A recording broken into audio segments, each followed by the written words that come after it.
here today and listening to some of the conversations that were happening right before, I started counting how many times the word AI has been used. I think throughout the day, if you start counting, we probably will go a little over a couple of hundred times that it's going to be mentioned during the day today.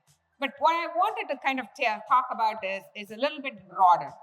If you kind of think about cybersecurity has been a dark cloud and scary predictions for a long time. And if you kind of think about the history of cybersecurity, it's not something that's new. What started as catch me if you can, the little creeper virus, somebody did it to prove their IQ and fun, moved on to become something that was becoming a friction to cause business disruption, to something that nation state has embraced in a way to really see that as an espionage tool, to today it's a very lucrative economical tool. I mean, the average payment over the last 5 years, what has been done for ransomware has gone from a couple of $100,000 to today it's an average of $6.5 million. That's a lot. No business has multiplied that kind of a multiple. That's happening in cybersecurity. Why is it happening? What do we need to do differently? What security need to do differently from a root cause point of view to solve the problem? Is cybersecurity a solvable problem? There could be many reasons why that complexity is here, but from our point of view, we believe one of the major reasons why cybersecurity has been a hard problem to solve is the complexity. Many of you on this can recognize to this. If you kind of think about cybersecurity, it's probably the most fragmented industry. People who claim, whether it is Palo Alto like us or some of our peers say, hey, we are the leaders. You know, in any industry, when somebody claims I'm the leader for that sector, they have a pretty significant market share. The leaders who we claim in this sector, we have a single-digit market share. And every single new threat, every single new technology that comes in, there is a new cybersecurity solution. I was with actually a bunch of VCs last week, and we were having a conversation around in Silicon Valley, okay, where is the investment going, what the investments are, and obviously, no surprise, it's AI. And he said, it's not just AI, we are probably about 60% of our investment next year planned is around AI. Out of the half of that 60% is cybersecurity related AI. Imagine the number of companies, number of solutions that are coming. That's why today, if you look at a typical enterprise, this is the form of an enterprise. I mean, just think about network. This is how their network is. Anytime you say, hey, I need to do a protection for a new threat vector, it becomes an infrastructure project of IT. And between InfoSec and IT, they need to think about where is the priority, etc. For us, we think cybersecurity is solvable if you're constructing these four things. Starting with number one, security has to be real time. In 2021, it used to take about 9 days for someone to get a breach in. Today, it's 3 hours. For someone to figure out what's the threat vector to form when a vulnerability like a Log4j is identified, it's anywhere between 9 to 10 weeks before the vulnerability got exploited. Today, it's less than 24 hours. Imagine if you have a system or if you have an ecosystem that's going to take an MTTR, a response time of 2 to 3 days. I mean, in many companies, it's in weeks, but let's say it's even 2 to 3 days. When the threat actors and your adversaries can breach in less than 24 hours, you can't afford that. So cybersecurity has to be real time. Number two, security is definitely a data problem. You can't afford to miss out any data. You have to take every data into consideration, whether your data is a simple log data to something coming from your EDR, something coming from your firewall, doesn't matter. You have to take every single one of them and process it quickly. And that's where the power of AI come in. It has to be AI driven. Number three, it has to be integrated. You saw my previous slide, 40 different solutions Majority of the time, cybersecurity practitioners are doing the job of integration rather than focusing on an outcome. They don't have the time because they have to keep cobbling all these tools and keep the things intact. Where is your time to focus on the outcomes? So it has to be integrated, best in class. This is not consolidation. Platformization is not consolidation, buying from a single vendor. It is about having an integrated solution that will drive outcomes. Number 4, it has to be open architecture. Because today, no vendor can claim, I can solve your problem, just take mine. We know that depending on the industry, depending on your use cases, you may have things where even in AI ML, we have to give you a way where you can bring your own ML and you can connect to us, right? So it has to be an open architecture and it has to be comprehensive architecture. If we can address these 4 areas, we truly believe cybersecurity is a solvable problem. Let's see how we are going to do. Let's start with network security. When you kind of think about network security, you have to think about different form factors, right? I mean, things are moving to the cloud. The data is becoming larger. You have IoT, OT, and more automation is coming into play. We think about cybersecurity starting with when it comes to network, the form factors. There is hardware firewalls still have a huge role. When you want to process petabytes of data, terabytes of data in the speed of milliseconds and sub-seconds, it's the hardware firewalls that can do it. But when it comes to flexibility, you wanted to go near real time in cloud, that's your software firewalls. Migration to cloud, SASE. However, they are not 3 different solutions. You should be able to have consistent policy enforcement. You should be able to have a consistent response to the threats coming from regardless of which vector it is coming. And then you have multiple different use cases. Typically, hey, DNS security, let me have a third. We believe that's not the way it should be. Once you have the foundation of your traffic that you can intercept and the traffic you can identify at a granular level with your user IDs or your app IDs, etc., every single threat vector is just need to be a service. And the service has to be something that you should not be executing another infrastructure project. It should be a simple service that's managed in the cloud that you can turn it on. So from our point of view, malware protection has to be a service that you turn it on. Threat protection is a service, you turn it on. Your DNS security is a service, you just turn it on. Tomorrow, a new vector comes, you should be able to turn it on in a matter of minutes or maybe days, not months and years. That's kind of the next thinking you need to have when you think about integration. Last but not least, this is the practitioner's nightmare. I mean, when you have multiple data points coming, the practitioners are going to be bearing the huge brunt of the inconvenience of stitching them together. We believe that's actually where your unified management platform comes into picture. Whether it is from a policy enforcement point of view or from response, detection and response point of view, it has to be a unified plane that you should be able to control your entire ecosystem from.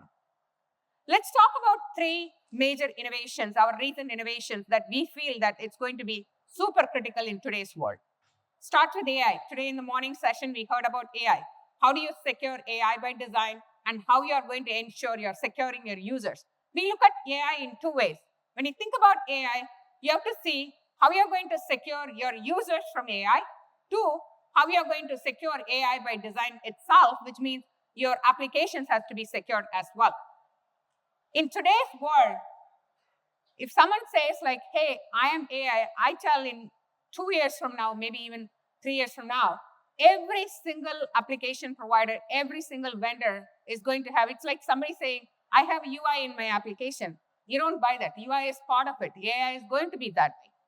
And you can be, because AI has really great productivity benefits. It has really great business impact it can generate. So saying that I'm going to stay away from AI, which means you're having your employees using or your users using AI and you don't know that they are using. So for any protection, the first thing is visibility. From an AI access security point of view, that's the first thing I want to talk about. From our point of view, AI is not just a chatbot, it is used in multiple places. It's used for today. I mean, in my own organization, we have over 6,000 engineers. We use AI for our developer productivity, for our code generation, for our unit testing, for our documentation. Significant benefit if you're using it in the right way. It's used for customer support. It's used by our employees. It's used for creative content creation. So what do you need? You need to know what is your users are using it, what is the policy. And you also want to know, not in a generic way, you want to know what category they're using it for. If it is used in a category where a company like us, Palo Alto Networks, software and our code is our IP, I can't afford our code to be leaked. And I need to have a very stringent policy. I need to have a very good data security policies when it comes to how I control my source code. I want to make sure a categorization of applications that are coming when somebody is using anything related to, whether they're using ChatGPT or they're using something like a Codium or a Kodi or a GitHub Copilot, I want to know every single place they can use for code generation, and I want specific policies around that. AI access security for us is not only identify what people are using, but it also identifies the category. Then I can apply policy saying whether I want to sanction it, tolerate it, unsanction it. On a granular way, I can say that what I wanted to apply as policy. So for example, in our own case, because I'm actually the practitioner, I'm the one who's implementing for Palo Alto Networks, we allow people to use ChatGPT, but we have a contextual policy that says if somebody is trying to use it for source code generation or source code analysis, that's not allowed. That's the level you want it when it comes to how you manage the use of AI with your company. The second most important thing, if you kind of think about it today, the work has moved into the cloud, and that makes every user is in the browser. 90% of the time, people are spending in the browser doing their work. Why not put your security focus on the browser? The isolation of your work and granular control and the same policy levels that you wanted to have on your network should be on your browser too. So our Prisma Access browser is the way that today I can get people on board in a matter of minutes because I'm enforcing data security. I'm enforcing the, inking everything at the browser level. It also allows me to follow the principles of zero security from a secure connection, identity protection, right level of access, and making sure transaction integrity is there. The 4 lenses that one need to think about from a zero trust point of view. The last but not least, I talked about it, which is all around a unified way. When you're thinking about a unified way, how we are doing the management, we think about 3 things that's important. One is actually the comprehensiveness. Second is it also need to be not about detection, it also need to be automation. So how you're going to get to a real time is only when you're able to have automation in place. And the last but not least, this is where AI comes into picture, how you have the ability to predict and also stop before it happens. Let's switch the gear here.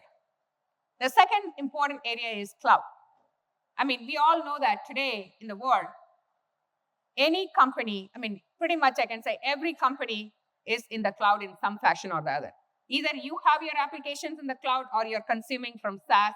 Also, in many cases, you are multi-cloud, and in many cases, you are a hybrid multi-cloud. No one person is all in cloud or all in data centers. You have, in our case, we are in 5 different commercial service providers, and we also have data centers. They all work together, not only for my enterprise, but also for our customers as well, how we deliver our services.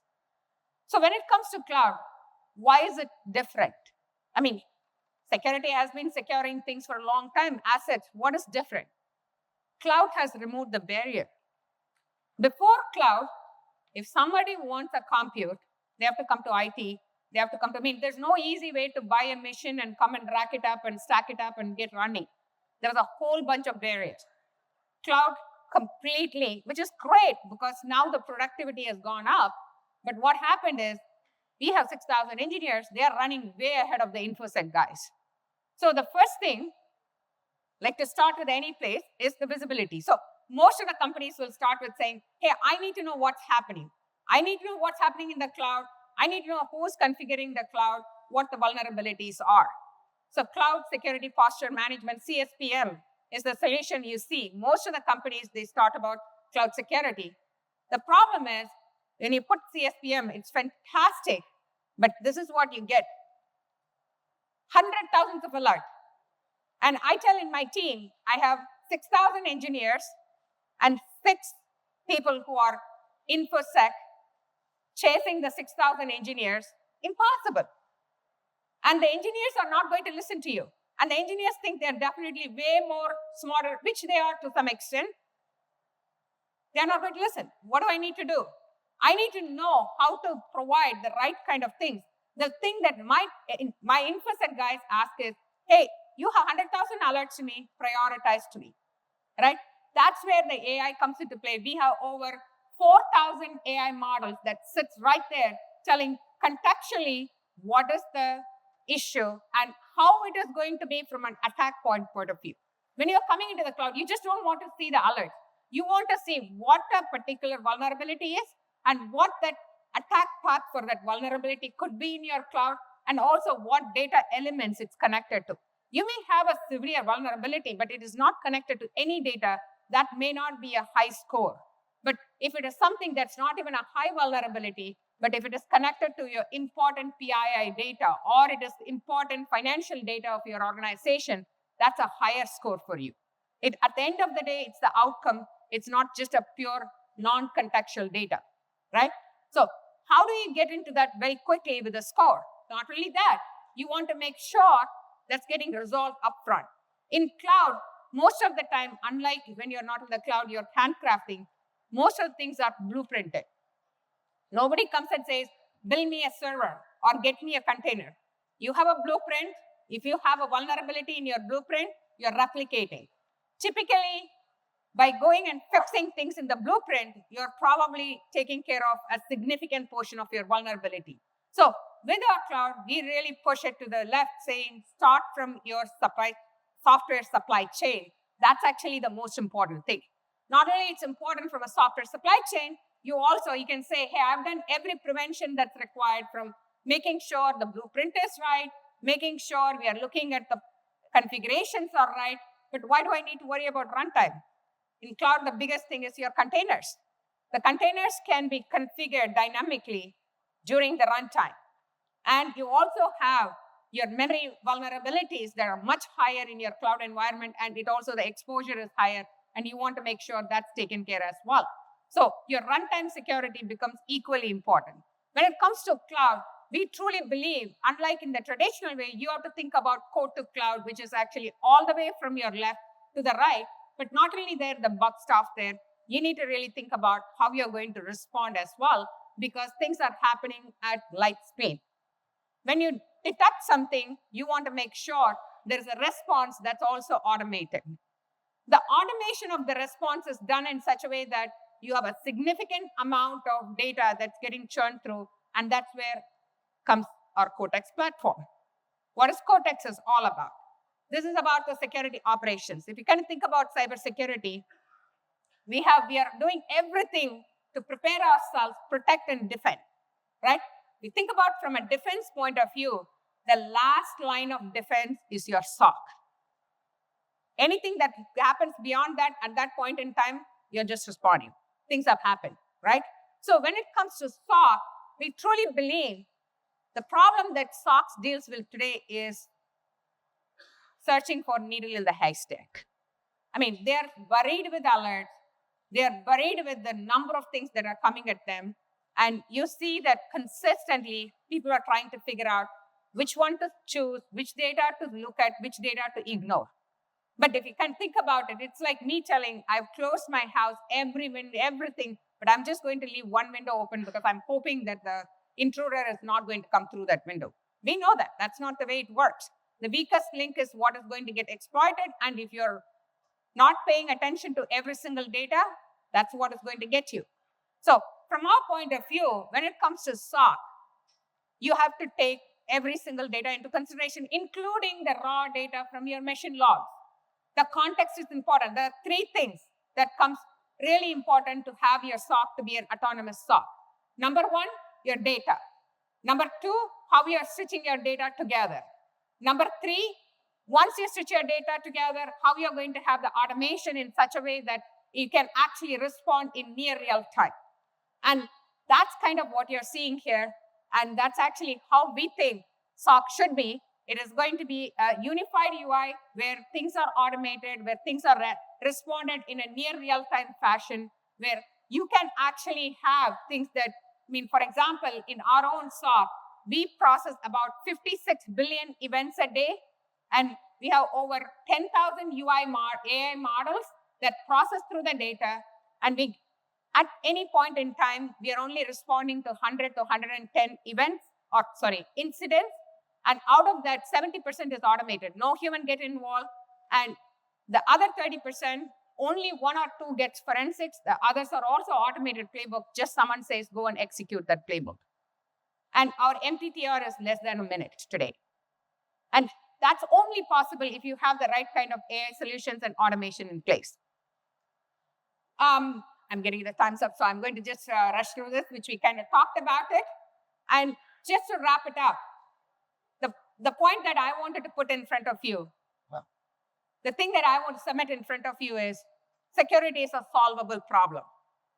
Security is a solvable problem only if you're looking at it with the lens of taking from complexity to clarity, which is 4 parameters. Just to wrap it up, it has to be real time, it has to be AI driven, it has to be an integrated platform which actually leverages best of breed of everything. Last but not least, it has to be an open and comprehensive architecture. Thank you, everyone.